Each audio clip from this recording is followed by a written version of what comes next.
प्रीति जी, इस बार के विवाद को तो उपराज्यपाल जी ने थोड़ी सी मैं ये कहूं कि ऊर्जा दी है।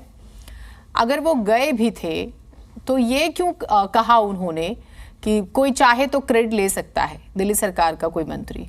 दूसरी बात ये कि आम आदमी पूछ रही है, आम आदमी पार्टी का एक सवाल था वो ये कि आप लैंड्स पर बात नहीं करते, विमेन सेफ्टी पर बात नहीं करते, पुलिसिंग पर बात नहीं करते, दिल्ली के 350 थानों पर बात नहीं करते, लेकिन आप दिल्ली सरकार के कामकाज में दखल अंदाजी कर रहे हैं। देखिए जीनत जी, ये जो क्रेडिट की बात है, मैं सबसे पहले मैं आपको ये बताती हूँ कि हमें ये सोचना पड़ेगा कि क्रेडिट लेना किसको कहते हैं। क्रेडिट उस बात का लिया जाता है जो काम हो गया होता है। तो एलजी साहब यहाँ काम कर रहे हैं। केजरीवाल साहब तो 2015 से ये वादे कर रहे हैं, ये पोस्टर्स लगा रहे हैं, एडवर्टीजमेंट कर रहे हैं कि हम यमुना सफाई करेंगे, हम यमुना सफाई करेंगे, यमुना सफाई होगी। लेकिन उसके ऊपर काम कौन कर रहा है? उस पर काम एलजी साहब कर रहे हैं। वे सिर्फ किताबों में नहीं हैं, वे ऑफिसर्स को इंस्ट्रक्शंस देते हैं, उसका फॉलो अप लेते हैं, उसका रिव्यू करते हैं, जरूरत पड़ती तो उसको विजिट भी करते हैं। वे काम कर रहे हैं। क्रेडिट लेना किसको कहते हैं? क्रेडिट लेना उसको कहते हैं जब कोरोना काल में प्रधानमंत्री जी ने वैक्सीनेशन अवेलेबल करवाई थी पूरे देश में। उसके बाद दिल्ली के अंदर पोस्टर्स देखे थे, बड़े बड़े होर्डिंग्स लगे हुए थे, यूनिफॉर्म्स लगे हुए थे, क्या आपने वैक्सीनेशन ली?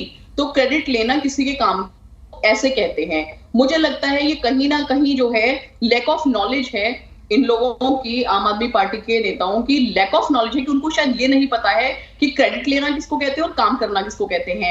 अगर उनको काम करना होता है तो वे क्यों नहीं काम करते? दिल्ली में देखिए ना पानी की क्या हालत है। क्या ये तस्वीर को देखा जा सकता है? मुझे लगता है कि जो कमजोर दिल के लोग हैं शायद ये फोटो देख भी ना पाए कि दिल्ली की जनता को उन्होंने पानी के लिए किस तरह से तड़पाया हुआ है, किस तरह से तरसाया हुआ है। काम करने में उनका कहीं कोई विषय है ही नहीं कि काम करना भी है उनको दिल्ली की जनता के लिए। दिल्ली की जनता वाकई में अपने आप को ठगा सा महसूस कर रही है। भी कहते थे हम भारतीय जनता पार्टी निगम के अंदर हैं, हम आ जाएंगे तो काम करेंगे, हम आ जाएंगे काम करेंगे। आप ये देखिए दिल्ली की आज हर गली के अंदर किस तरह से कूड़ा कूड़ा हो गया है। तो मुझे लगता है कि केजरीवाल साहब की टैगलाइन ये होनी चाहिए कि ना हम काम करेंगे और ना हम काम करने देंगे। You can fool some of the people some of the time, all of the people some of the time, but not all of the people all of the time, जो वे करने का प्रयास कर रहे हैं। अब उनको काम करना पड़ेगा और जिस तरह से ये हर वक्त पीसीस करके कभी कुछ अनर्गल कभी कुछ बोलते रहते हैं, वो बोलने से अब इनकी दाल गलने वाली नहीं है। देखिए प्रीति जी एक सेकंड, ठीक है, ये आपने जो भी बातें कही थोड़ी सी इसमें पॉलिटिकल भी थी। अब आप लोग राजनीतिक दल हैं तो आप लोग वो बातें करेंगे। उपराज्यपाल अगर एक्टिव हो गए यमुना सफाई को लेकर, तो ना तो यमुना आज आई है, ना यमुना आज गंदी हुई है, ना सरकारें ना उपराज्यपाल, जैसे मैं शुरू में भी कह रही थी कि ये पद अभी विकसित हुए या बनाए गए हैं। एनजीटी प्रेशर डालता है, मीटिंग्स होती हैं और डेडलाइन दी जाती है, तो क्या ये वो प्रेशर है? और क्रेडिट सियासी जुबान में इसलिए कहा जा रहा है ना क्योंकि आगे इलेक्शन में जाना है, चाहे वो आप हो या फिर आम आदमी पार्टी हो। देखिए जीनत जी, एलजी साहब ने यमुना सफाई पे काम करना आज से शुरू नहीं किया है। जिस दिन वो दिल्ली के लिए शपथबद्ध हुए थे उस दिन से वो यमुना सफाई के लिए चिंतित हैं। यमुना सफाई के लिए वो रिव्यू कर रहे हैं, जाके विजिट कर रहे हैं। आज से उन्होंने ये काम करना शुरू नहीं किया है।